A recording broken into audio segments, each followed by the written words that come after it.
Today we are going to talk about the inverted 5-7 chord.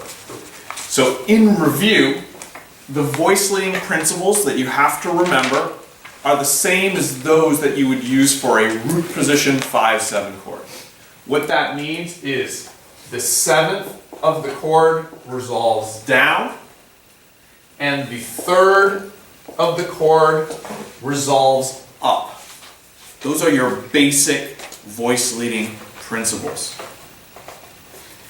In the root position 5-7 chord, the leading tone sometimes, which is what the 3rd of the chord is, it's the same thing as the leading tone, can sometimes move down in resolution if it is in an inner voice. When you're dealing with the inverted 5-7 chord, it always resolves up. So it becomes that hard and fast rule.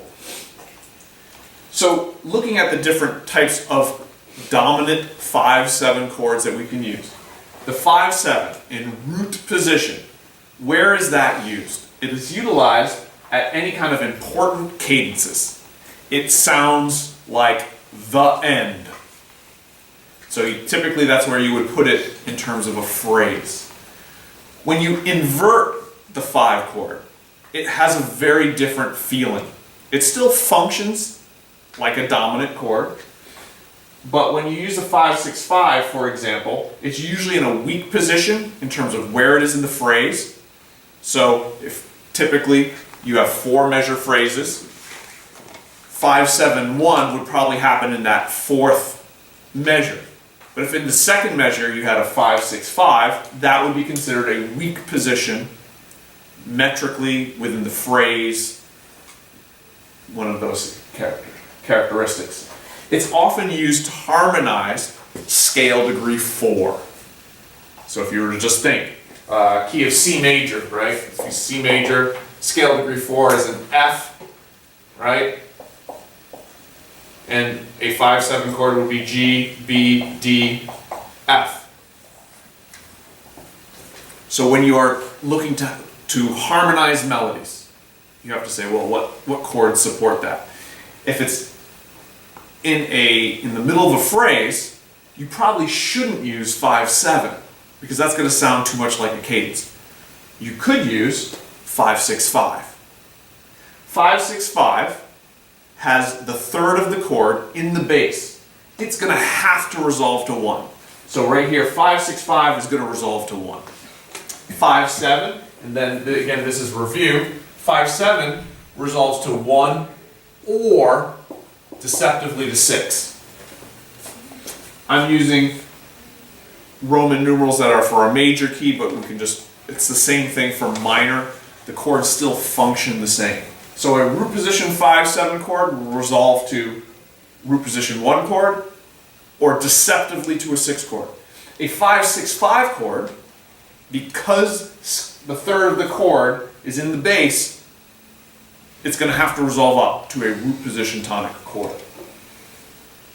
5-4-3 functions and works in a similar fashion as the passing 6-4 chord, which is something that has been discussed previously and is typically has a bass function that goes scale degree 1, 2, 3 or 3, 2, 1. And it's on scale degree 2 that you have your either 5-6-4 chord or 5-4-3. They will function the same. With 5-4-3, it will resolve either to a root position 1 chord or a 1 chord in first inversion. We have some examples right here that we can talk about. In this case, we're in the key of E flat major, 1-6, 5-4-3, 1. This is one progression, then we have 1, 5-4-3, 1-6, and then we have that same one, because there's an alternate. We're going to talk about that alternate in a second. But if we were to, what's nice is you'll see that all the 5-4-3 chords are spelled exactly the same. So we can closely examine how the voice leading practices have to work. So let's go through this step by step. Step 1 is putting in the bass.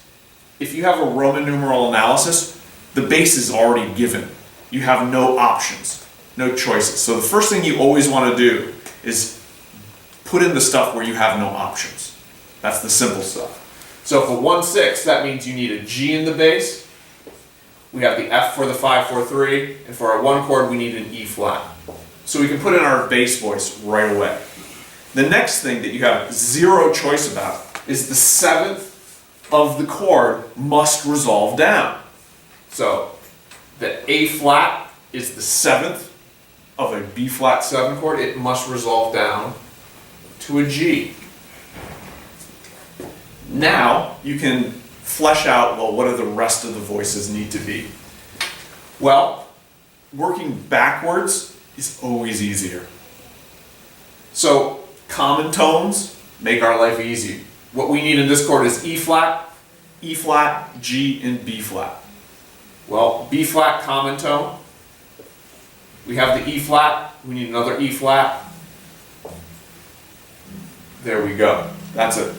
Easy voicing. Now, proceeding, again, working our way back.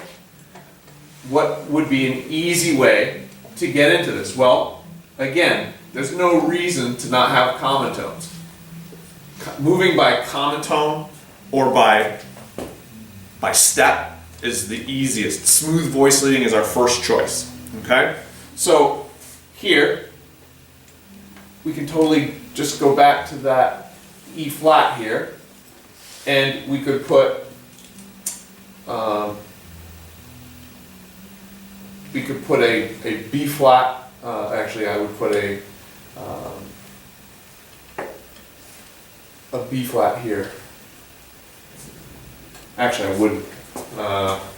It's possible, and the reason at first I thought it would work, but if you look there, this interval is a perfect fifth. This interval is a diminished fifth. So even though that is actually allowed, it might not be my first choice. My first choice, so this is an option. If it was perfect fifth to perfect fifth, that would be unacceptable. But perfect fifth to diminished fifth is allowed. But I might prefer doing something like this, so that I have this octave move in contrary motion into a third.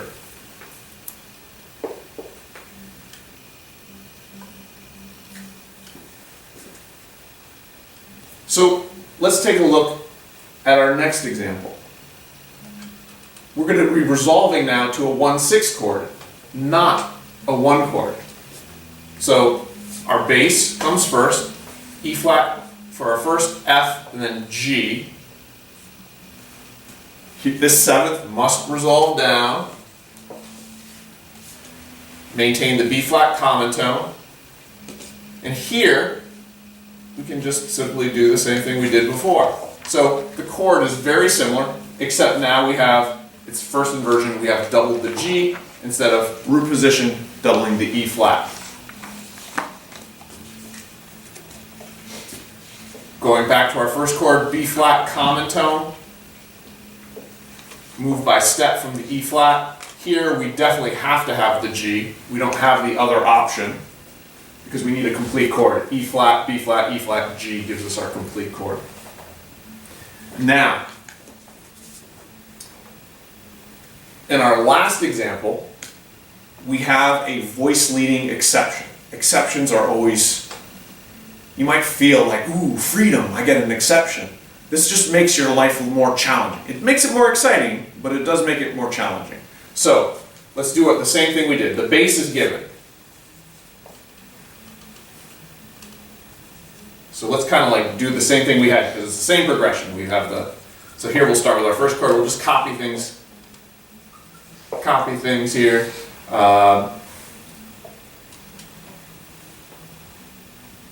Copy the same thing here. Copy the same thing here. Here's the exception. I've said multiple times, the 7th of the chord must resolve down. How do you make an exception to a rule? what makes an exception possible to the human ear. Because again, the reason we have these rules, essentially these rules are not a straitjacket, they're a cheat sheet on how to make music sound good. So following rules equals make music sound good. So if resolving the seventh down makes things sound good, what could possibly allow that to be different? The answer will always be a stronger musical rule, something that takes priority over that. And there's certain things that the human ear latches onto, and one of them is parallel sixths and parallel thirds. That is a very beautiful sound to the human ear. And that scalar motion of going up and down a scale has a sense of inevitability that the human ear likes and allows you to break other rules. Because this scale motion, especially when you have parallel sixths or parallel thirds or compound versions of that, is very effective. So if we look here, E flat to G, it's a compound third or a tenth. Let's call it a tenth.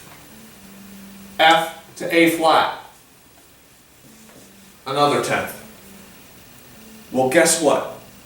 If we've set it up and it's a really good sound, we could just keep going and keep the parallel tenths going. And in this case, we have the exception. Voice leading exception in the 5-4-3. Why there? Because these parallel tenths, they sound awesome. They sound great. So let's listen to these three examples. See if you can use your ear and actually hear those differences. So our first example.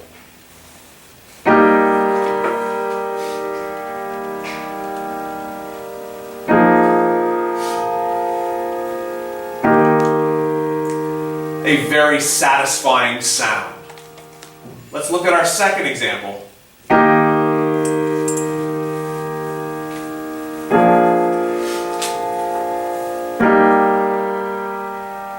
It's satisfying both directions.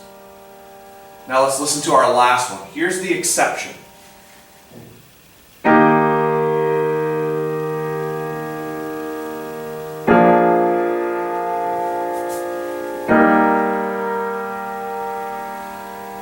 It sounds just fine.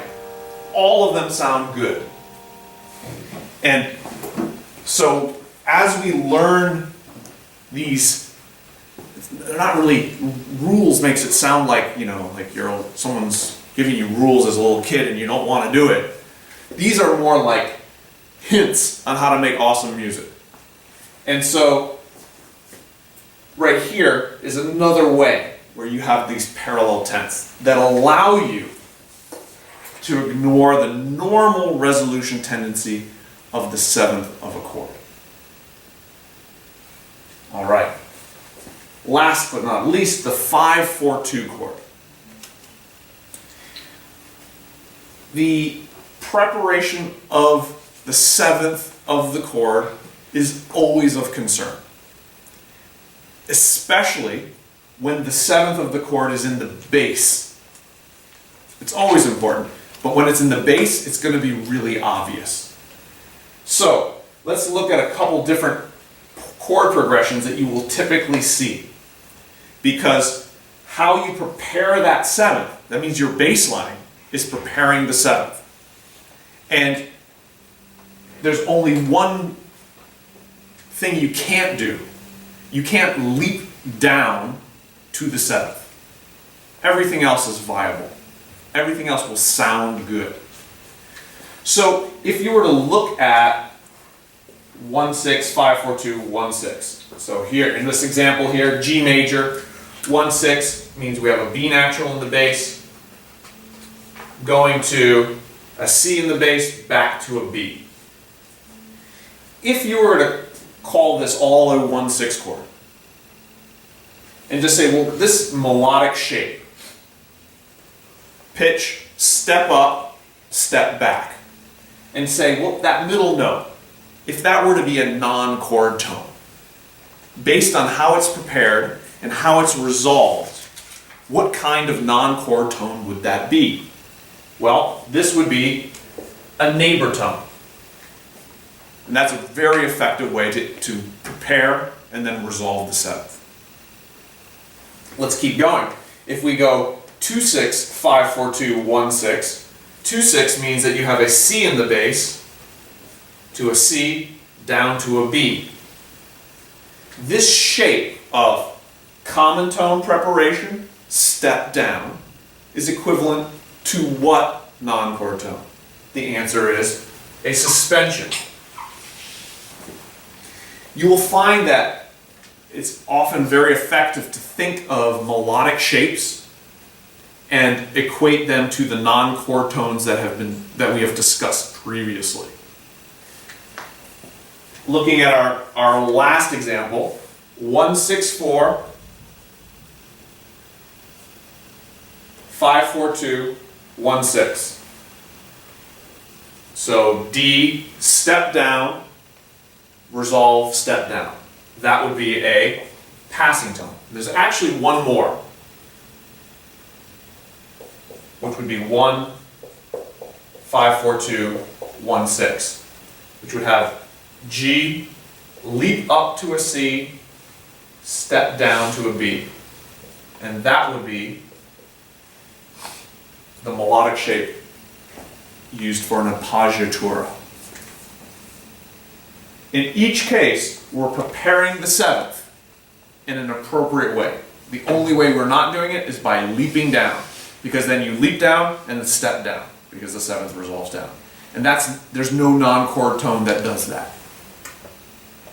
What will happen is it will sound jarring.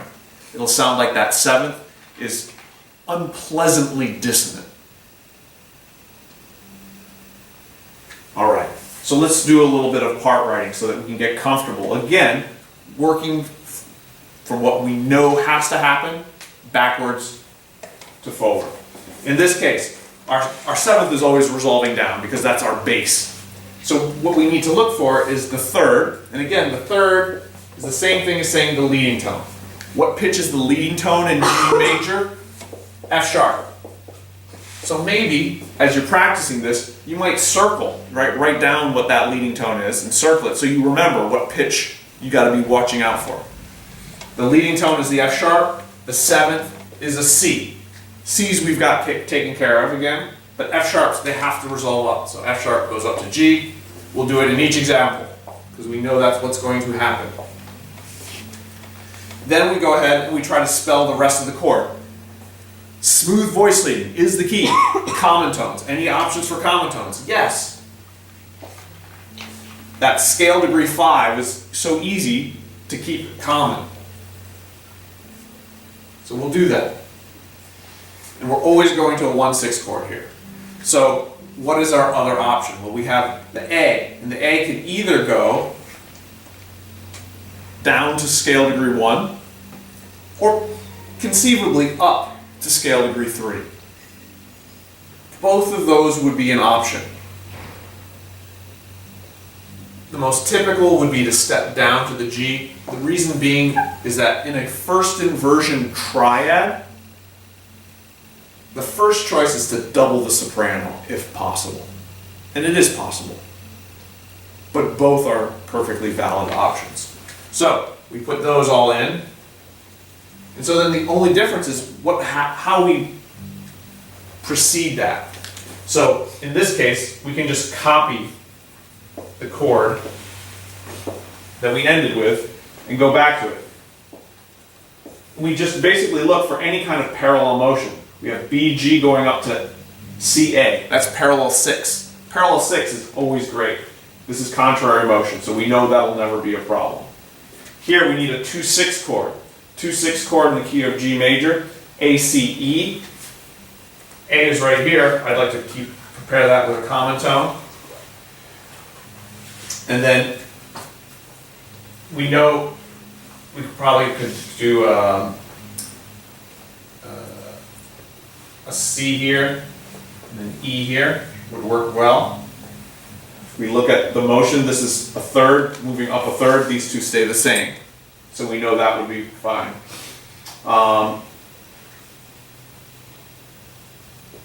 Then here, a 1-6-4 chord, we know for 1-6-4 chords, things resolve down, they step down. So we're going to step down from G, B,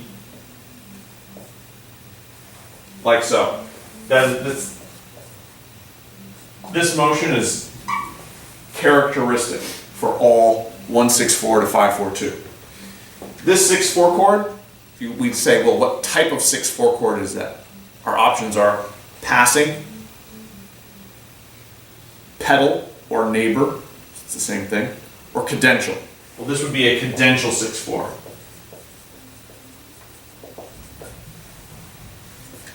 Then lastly here, I'll put this one in quickly as well. There's our voicing for the 5-4-2. We resolve it to our 1-6 chord, and we just simply have to say, well, we have the 1 chord that comes beforehand.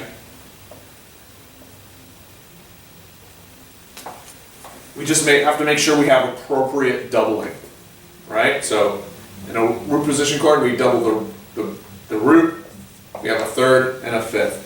And I'm always looking for how I can move by step or maintain common tones. The smooth voice leading should be your foundation. You then put in leaps for excitement, for melodic shape, to make things interesting. But at this stage, going for the most simple and getting really comfortable with that is the best place to start. Let's listen to these examples, see what they sound like. We have a 1-6, 5-4-2, 1-6. That sounds very nice. How about our next option?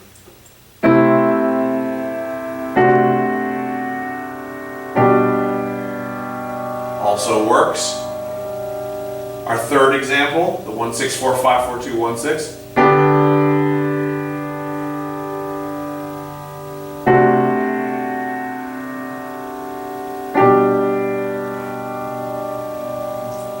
That also works just fine.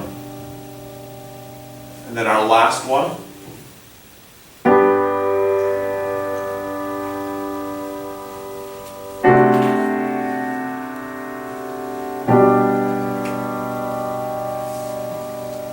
That's the most striking because of the bass leaping into that seventh. And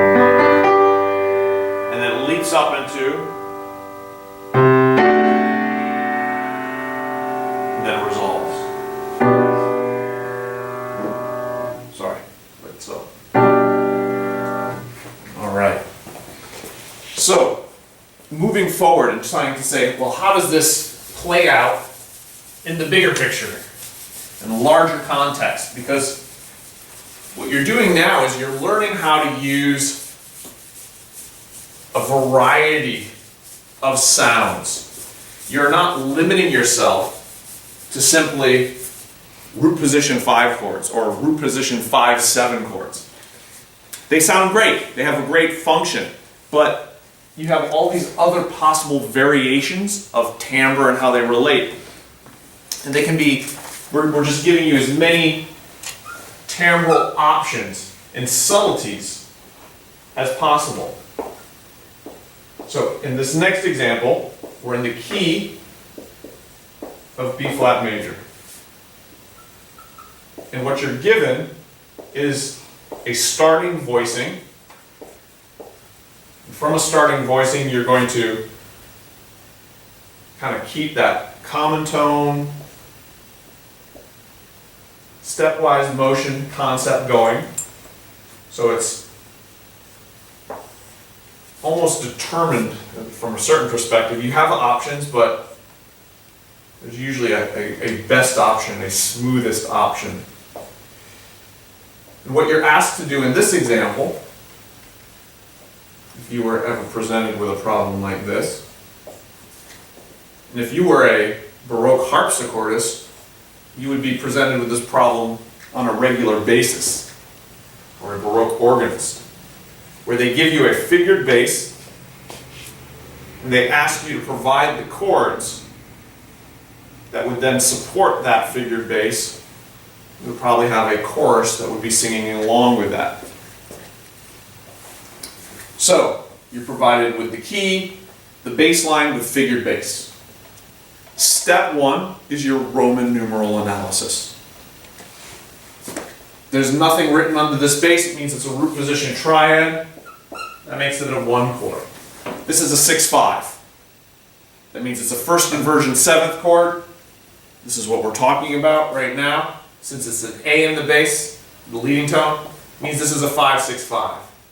Now, I always copy down the figured bass into the Roman numeral analysis.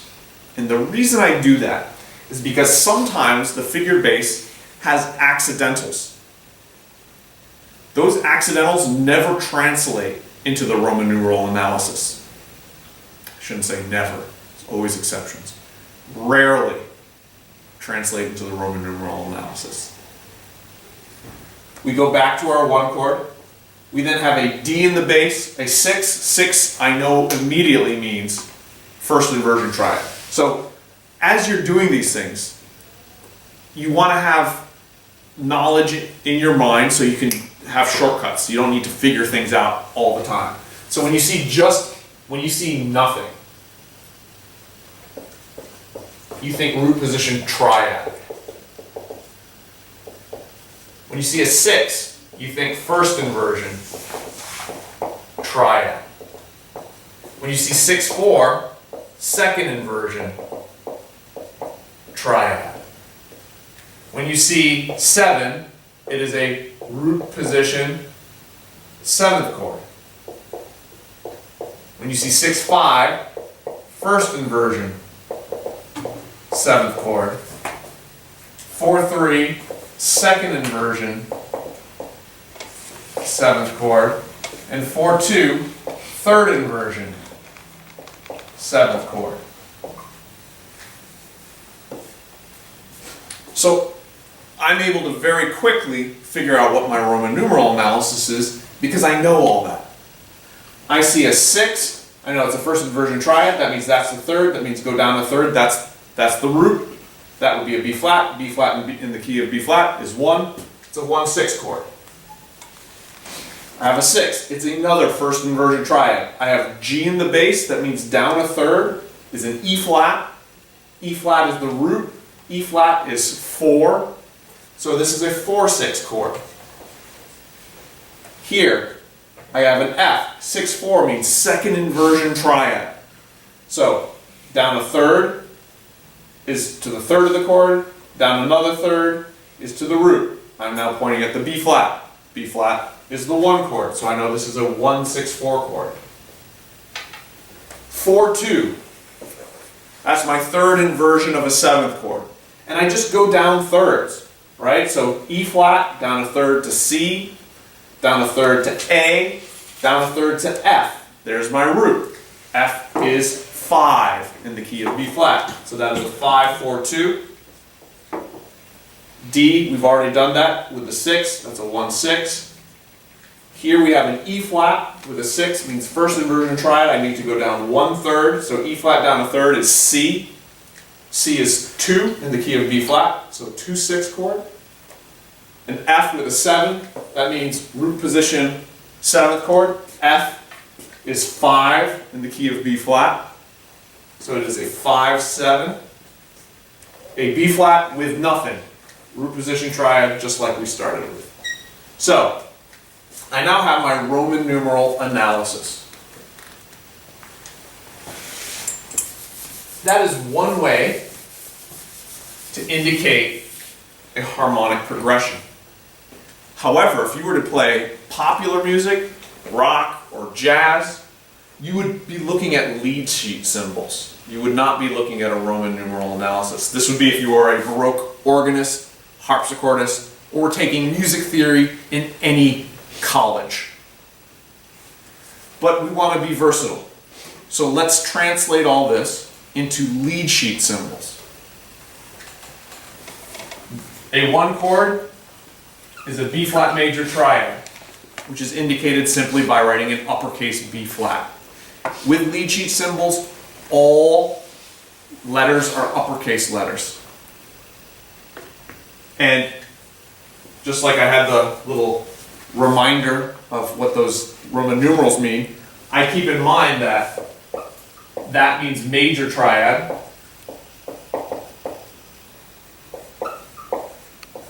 That means with the minus sign is a minor triad. With the circle is a diminished triad. With a plus is an augmented triad. All of these are triads. For seventh chords, B flat 7. Now you're not going to find a B flat 7 in the key of B flat. So I'm just going to write it. You would find an F7. And this would be your major, minor, seventh chord.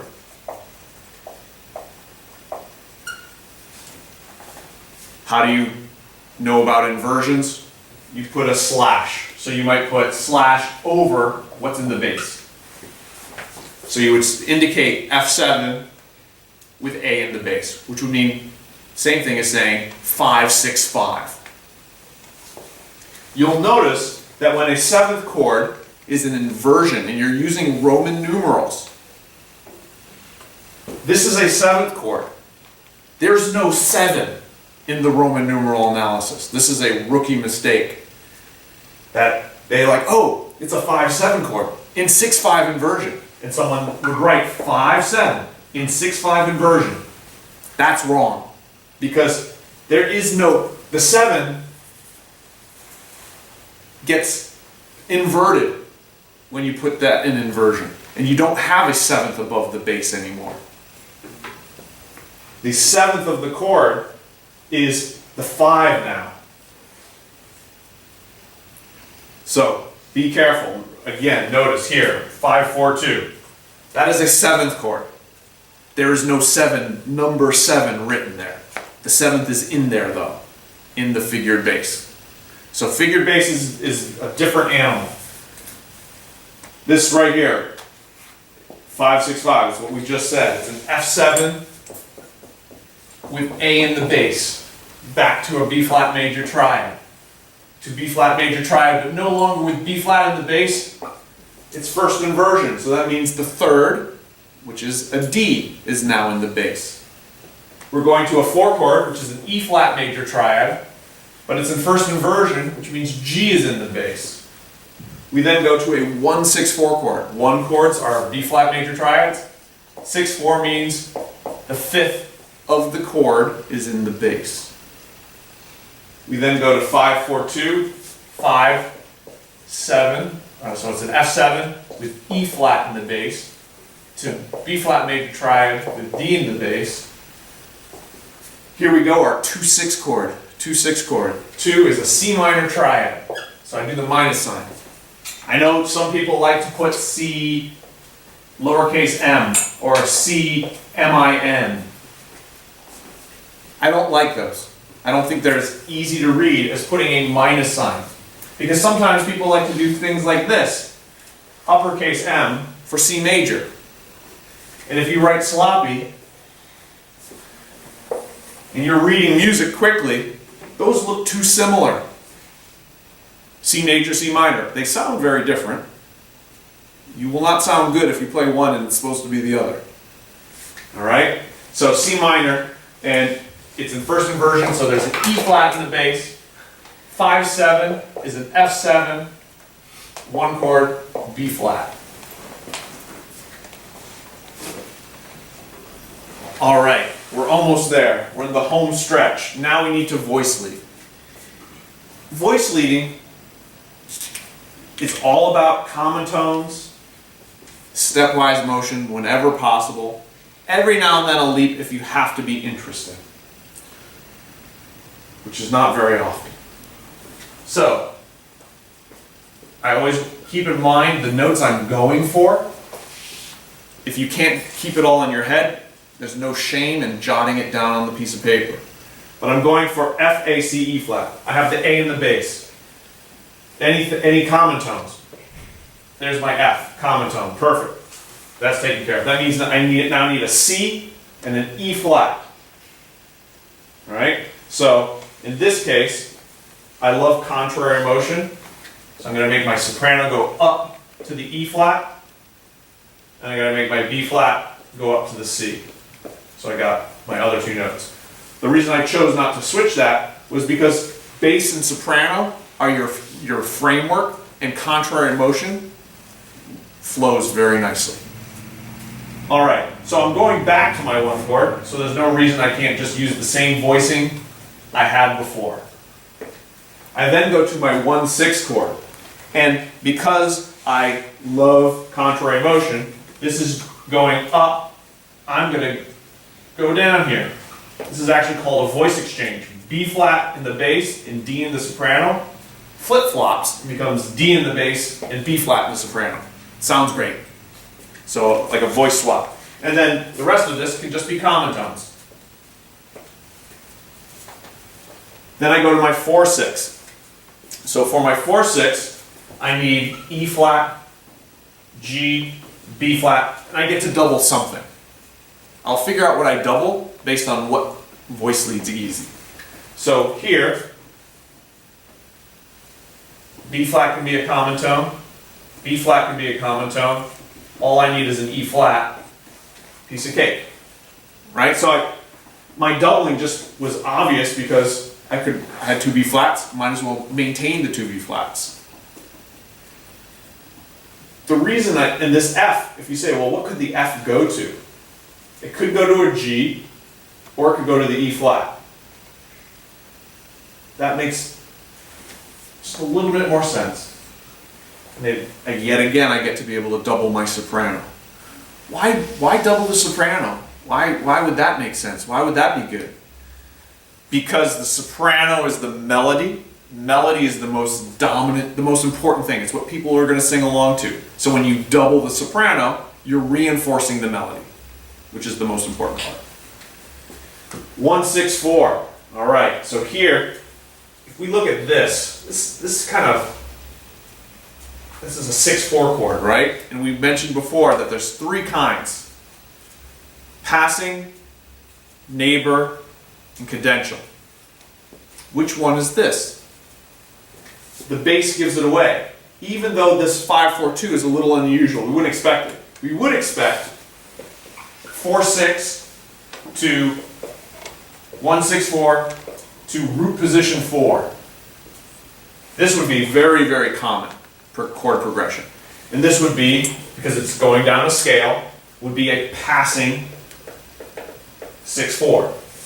But instead of going to the 4, they psych you out and go to a 5/4/2. It works. It's just another variation. So in this case, 1/6/4 means we need B flat, D, F, and here with 6/4 chords, the doubling is, there's no option. You have to double the fifth of the chord, which is the same thing as saying the bass. So I know I need two Fs, D, and B flat. Well, in this case, I'll keep my B flat as a common tone in the soprano, and now I have B flat taken care of. I have one F. So then, let me think for a second.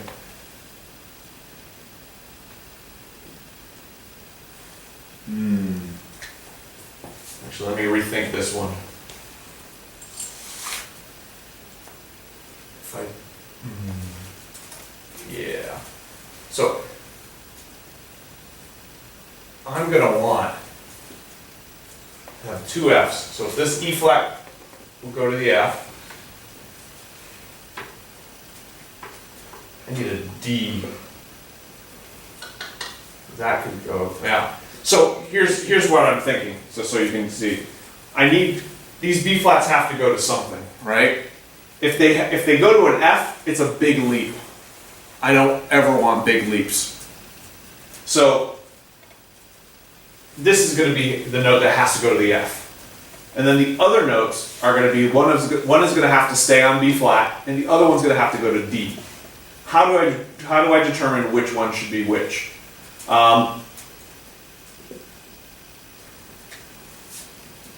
Either one is an acceptable option. I could have contrary motion by jumping up, with contrary motion with the bass by jumping up to the D. And that's probably what I'm going to do, just to keep some interest. So when I can't do something that is as smooth as I might first want, then I go, well, what would be most interesting? And contrary motion with the bass is something that's very interesting and effective. So here we need a 5-4-2. That is F, A, C, E flat.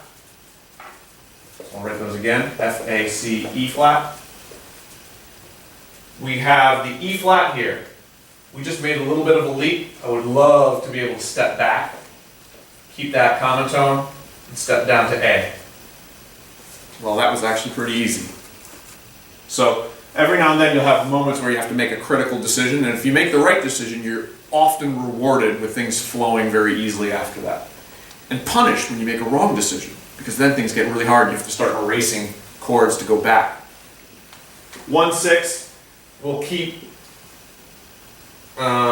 moving down here. We'll keep that common tone. We'll step back to the B flat and move this to the B flat here.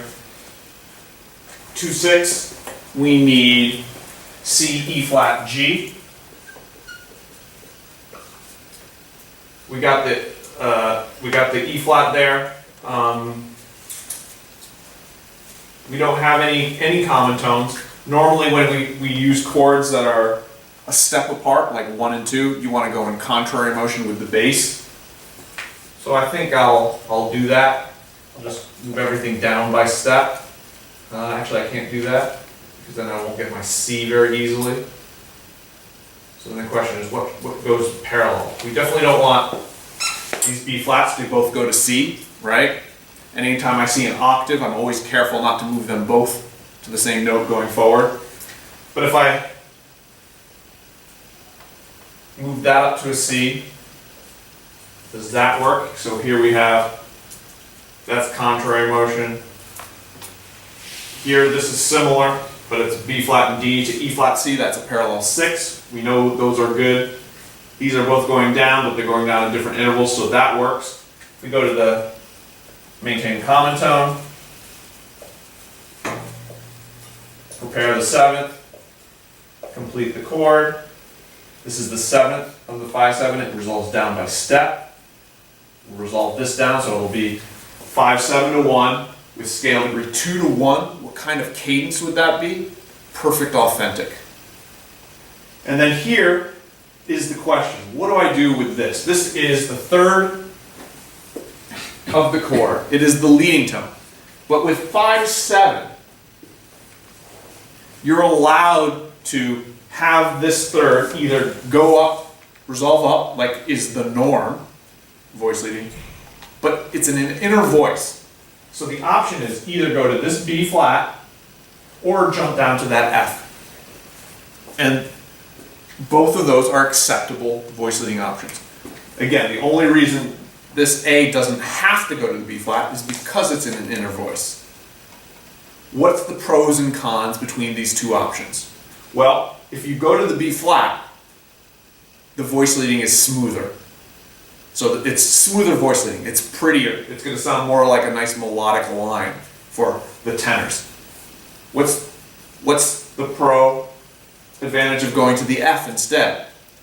The advantage of that is that you have a complete chord. You get the 5th of the chord. So it sounds a little bit more rich and full. If you were Italian, you'd go to the B flat. If you were German, you'd go to the F. We're going to be German today. Let's take a listen to this example. Now that we've done all that work, this should be our reward.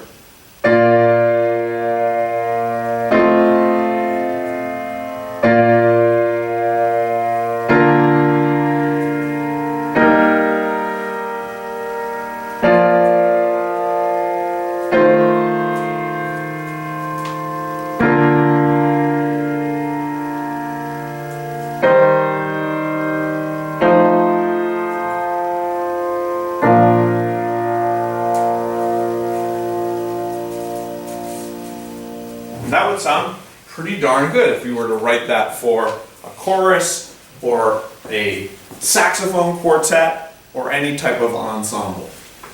The only thing that I'm not 100% sold on is the leap there. It's the only thing that I'm not thrilled with. And I could solve that. And the reason I'm not thrilled with it is because leaping into second inversion triads is just problematic. They function so much better when it's all smooth. So how would I solve that? Well, I made up the melody. Why don't I just change my melody? Instead of doubling the B flat, why don't I double the E flat? It's not as smooth voice leading from this chord to this chord, but it's way smoother. You know, the 4/6 to the 1/6/4 becomes far smoother. The 1/6 to the 4/6 less smooth. I would still prefer that because here I'm dealing with the second inversion triad, so it's more important to have smooth voice leading there than it is here. So I would go back and change that. And there's nothing wrong. That's why it's actually very good to go back and play the example on the piano so that you can try to use your ear and connect these sounds, these guidelines that you're using to make music sound good. You want your ear to get sensitive enough to hear that so that when something's a little bit off, maybe you make a little bit of a mistake, a minor mistake, that your ear picks it up and you can go back and make a small revision and make it sound better. Let's hear what that sounds like with the revision. We'll just go up to that spot. So we start on our 1 chord. We go to our 5/6/5. Back to 1/6. I'm sorry, 1, 1/6. Then we leap.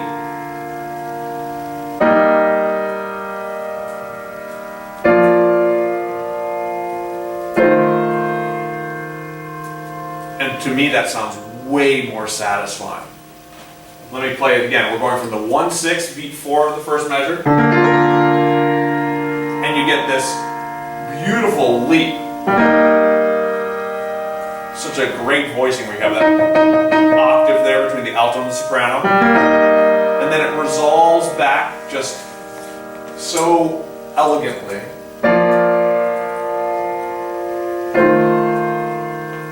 You finally get, which is where you started with, right where you started. So you get here, this is exactly where you were 1, 2, 3, 4 chords ago. But you have this beautiful gesture of the leap, and then it falls back right down into where you came from. All right, so that is some great guidelines on how you can write and utilize the 5/7 chord in its various inversions.